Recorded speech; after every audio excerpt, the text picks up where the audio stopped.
tinggi Mas Reynaldi ya, baru selesai diperiksa. Kurang lebih ada 11-12 pertanyaan terkait, nggak jauh beda dengan yang kemarin, bahwa ada dugaan tindak pidana yang dilakukan oleh Seni Amelia ya, yaitu pencemaran nama baik dan fitnah, yang notabene rujuk statementnya daripada Teh Nita Thalia yang jelas di Walls IG ketika itu tanggal 15 Oktober ya, 15 Oktober. Jadi Mas Reynaldi diperiksa oleh penyidik, dijelaskan semua karena beliau tahu banget siapa Seni dari kecil loh, dari usia 3 tahun beliau tahu. Jadi semua statement-statement yang beredar ya di masyarakat atau sudah menjadi opini publik itu adalah salah. Tidak benar istri pertama menikmati uang hasil Teh Nita bernyanyi, atau Pak Rudi sebagai suaminya hanya modal mokondo. Itu tidak benar, itu salah total. Kita buktikan semua tadi di penyidik. Jadi jangan main-main lah. Untuk Seni Amelia dan Teh Nita Thalia pun tolonglah ya, harus berpikir dan bisa berperilaku dengan elok ya. Ini adalah eranya era digital, pasti jejak digital nggak bakalan hilang. Walaupun sudah dihapus, sudah diganti-ganti IG-nya, tetap jejak digital di cybercrime, di Krimsus itu masih ada. Jadi nggak usah menghindar, nggak usah aneh-aneh. Ya hari ini pun kalau masalah dipanggil, tapi beliau belum datang. Semua dari pihak kami sebagai pelapor, kami sudah menyerahkan semua bukti, termasuk para saksi pun kita sudah diperiksa, ada 4 orang. Nah, jangan sampai nanti ada, mohon maaf, ada buatin yang lain, atau ada keluarga Pak Rudi yang lain. Ya jangan sampai perilaku yang dilakukan oleh Seni ini dilakukan juga terhadap orang lain. Ini kan bahaya. Maka saya ya, beserta tim meminta kepada Polres Jakarta Pusat, khususnya penyidik cybercrime Krimsus, untuk segera menindaklanjuti ya. Mohon diatensi supaya ini menjadi salah satu efek jerah. Karena tujuan hukum kan 3, memberikan efek jerah.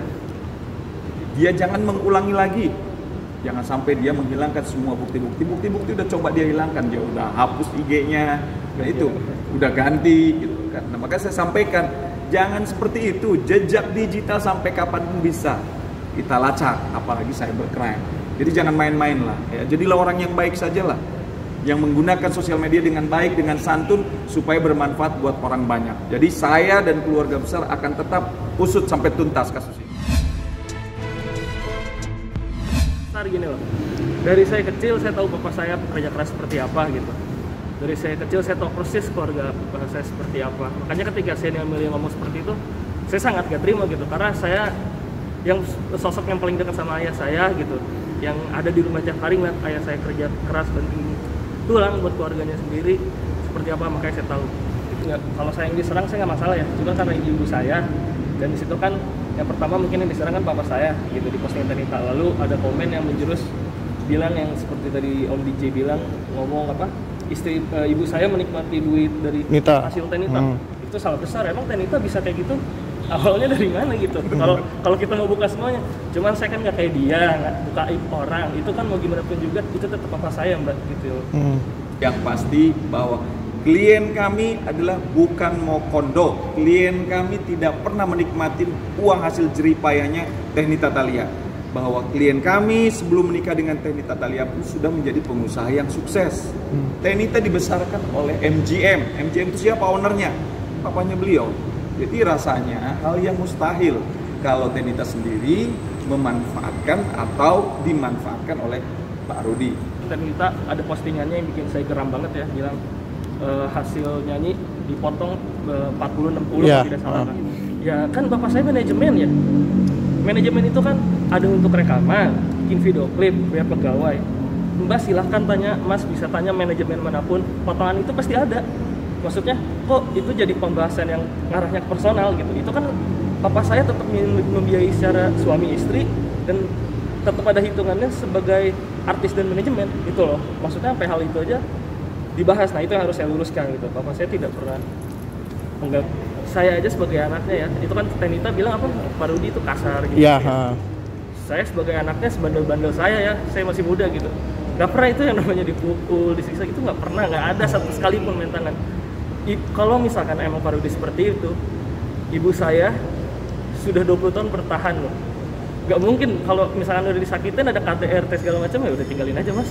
Ini kan sudah 20 tahun berjalan dan anak-anaknya pun tetap bersama dia gitu sampai titik ini. Berarti kan apa yang dibilang itu kan tidak sesuai fakta.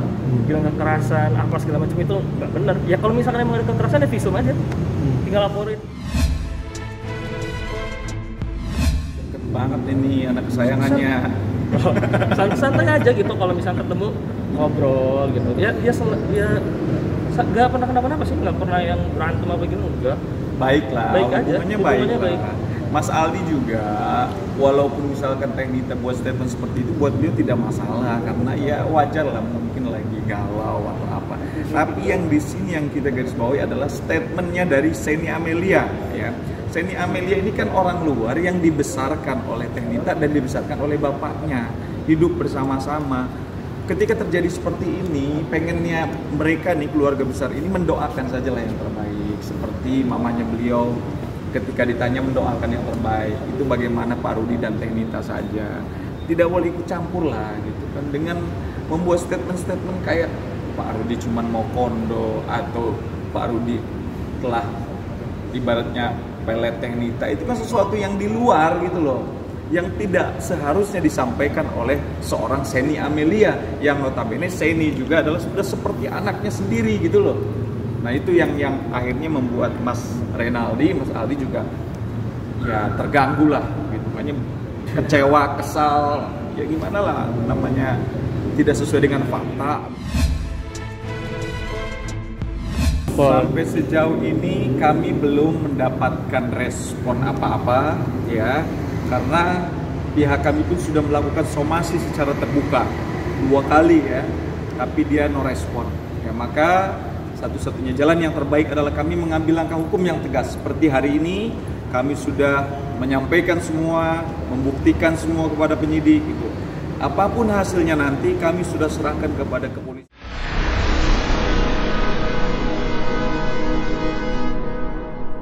Jadi jangan lupa untuk subscribe Cumi Cumi. Ditekan ya tombol lonceng merahnya.